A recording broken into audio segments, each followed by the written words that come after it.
On the 16th of January 2026, Trump announced his Gaza peace board. The next day, Netanyahu's office tells the BBC that the White House has not coordinated with Israel and that this runs counter to its policy. Israel's extremely far-right National Security Minister Itamar Ben-Gvir wrote on X, the Gaza Strip does not need any administrative committee to oversee its rehabilitation. It should make the balance of power clear now to everybody. The graphic behind me looks sensationalist, but it is the genuine structure of this Gaza peace board. It was also created by me using Perplexity AI. I'm not sponsored by Perplexity, although I would love to be, and it is in the public domain. You are free to use this without attribution. Please share it around. If it wasn't clear before that Israel was America's colony, it should be now, as it forces even the most extreme to accept that as a settler population, they are disposable. So let me explain what's happening here. This board operates through 3 tiers. At the apex sits the Board of Peace itself, which is chaired for life by Donald Trump, and he has veto power over all decisions. Donald Trump just made himself the supreme leader of the area formerly known as Gaza. Below him sits the executive board. These are all people who have financially invested in this. Tier 3 is the administration committee. The most striking feature of this board is its pay-to-play structure. If you have $1 billion lying around, you can join this board.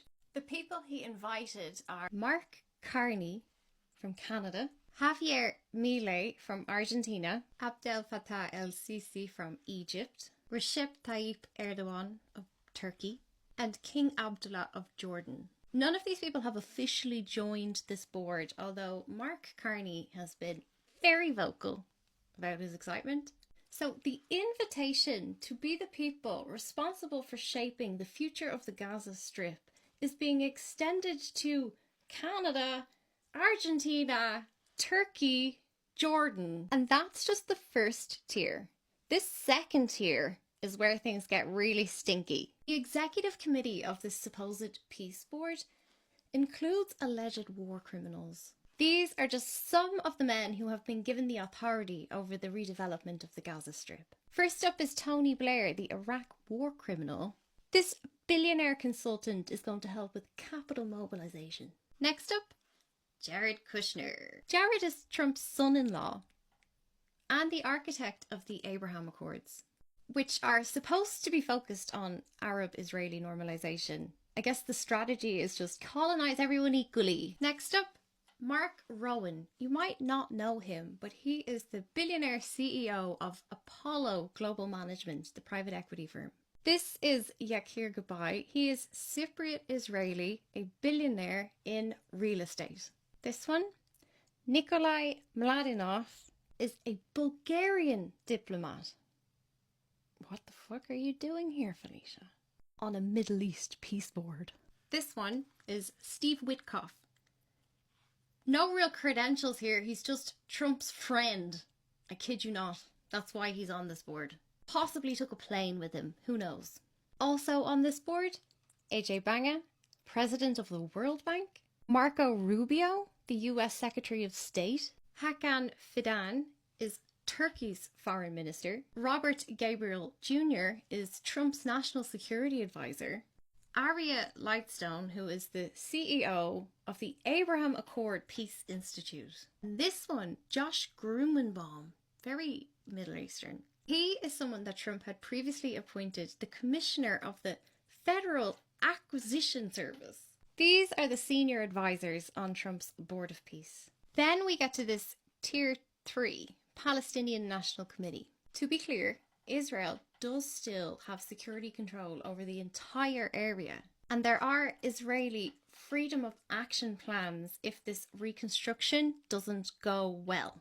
This list was approved by Israel, and Israel describes this Palestinian National Committee as a service tool that can be emptied of substance to manage conflict without resolving it. Some right-wingers think that Israel does not need this structure, but it has agreed to it fully because It can vet, change, or remove any Palestinian administrators.